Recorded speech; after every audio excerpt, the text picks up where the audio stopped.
ပြချင်တာလဲဆိုတော့ဒီနေ့ကတောက်ကြနေနောက်ဆုံးနေ့လည်းဖြစ်တာပေါ့ဒီဥစ္စာတွေကပထမဗီဒီယိုဖိုင်မှာတော့တင်ဘူးတယ်ဒီ25ကြာပြီးနောက်ပွဲမှာ9338အခွေ38 30အဲ့လို9338အခွေသူဖြစ်တဲ့ဟာတွေကတော့တောက်လျှောက်ကြီးမှန်ပါတယ်9338အခွေနဲ့တွားထားတဲ့ဟာတွေပေါ့ပထမဗီဒီယိုဖိုင်မှာလည်းတင်ဘူးတယ်ဒီနေ့ဖို့ကနောက်ဆုံးလက်ကြမှာ9338မထွက်သေးဘူး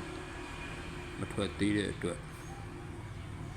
ဒီအရှိအပွဲမျိုးဆိုရင်တော့သူက25ကြာပြီးနောက်ဆုံးနေ့ကြမှာ9ဘူးလို့ဟာမျိုးဖြုတ်ချသွားတာရှိတယ်ဒီပွဲမျိုးတွေပေါ့နော်ဒီပွဲမျိုးတွေမှာလည်း9ဘူးတွေပါလာတယ်25ကြာပြီဒီမှာလည်း9ဘူးလို့ဟာလာတယ်83 30အဲ့လိုမျိုးတွေတော့လာတာပဲဒါပေမဲ့ကျွန်တော်တို့ကဒီ9338လမ်းကြောင်းနဲ့ပတ်သက်လို့ကပထမဒီဗီဒီယိုဖိုင်ကတင်ဘူးတယ်အင်္ဂါနေ့မနေ့မှာ36လို့ကြာတယ်ကြာပြီးရင်သူကနောက်ပွဲမှာ93ဘက်ကတစ်လုံး38ဘက်ကတစ်လုံးနဲ့ဒီကနန်း၄ခွက်ဒီကနန်း၄ခွက်ဒီကနန်း၄ခွက်ကြာတာပေါ့30 30 58 85အင်္ဂါမနေ့မှာ36လို့ကြာပြီး9338နဲ့3350 80နောက်တစ်ခု85 53 35အခုဒီပွဲကတော့မလာသေးဘူးပေါ့မလာသေးတဲ့အတွက်ကျွန်တော်တို့နောက်ဆုံးနေ့ပဲကြံတော့တာဆိုတော့လိုက်လက်စနေရတော့ဆက်ပြီးလိုက်ရမှာပဲအဲ့တော့မကြလဲနေပေါ့လေရှေ့ဟာတွေကတော့ထွက်သွားတာတွေကကိုယ်လည်းမထိုးမိဘူးဒီလိုတောက်ကြ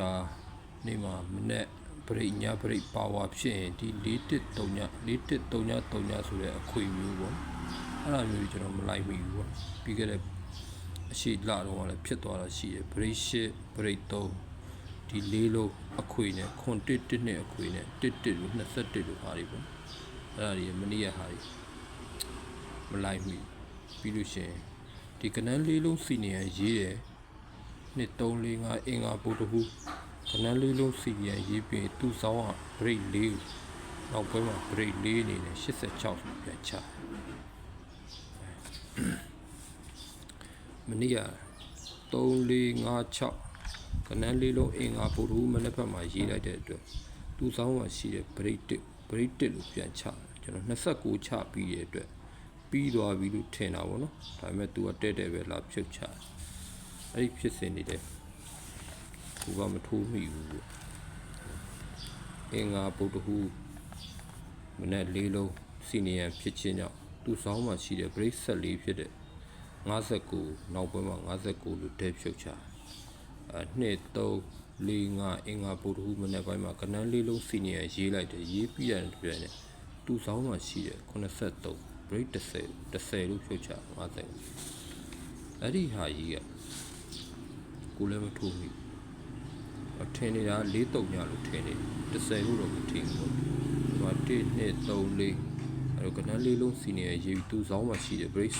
73အဲ့73 69 86ဖြုတ်ချအဲ့တော့မနေ့ကပွဲရတော့အရန်ကွက်အနေနဲ့တော့ပဲရလိုက်တာပေါ့တိတ်ပြီးတော့မထိုးပြလိုက်ဘူးဒီ4-3ညအခုဒီနေ့ကတော့ခုနပြောတဲ့9338ပေါ့နော်အဲ့ဒီဟာရဲ့ပထမနေ့ရက်တင်ခဲ့တဲ့ပါဝါဆိုတဲ့ဟာရဲ့ဒီနှစ်ခုကြံဒီနှစ်ခုဒီနေ့ကတော့လိုက်ကြည့်မှာကြိုက်ရင်လည်းလိုက်ထိုးကြည့်ကြအောင်မကြိုက်တော့လည်းမထိုးနဲ့ဒီနေ့ကနောက်ဆုံးနေ့ဖြစ်တဲ့အတွက်ကတော့တရက်ပြကြံတော့တာဖြစ်တဲ့အတွက်လက်စနေရတော့လိုက်ရမှာပဲအားလုံးပဲကြိုက်ရင်လိုက်ထိုးကြည့်ပေါ့နော်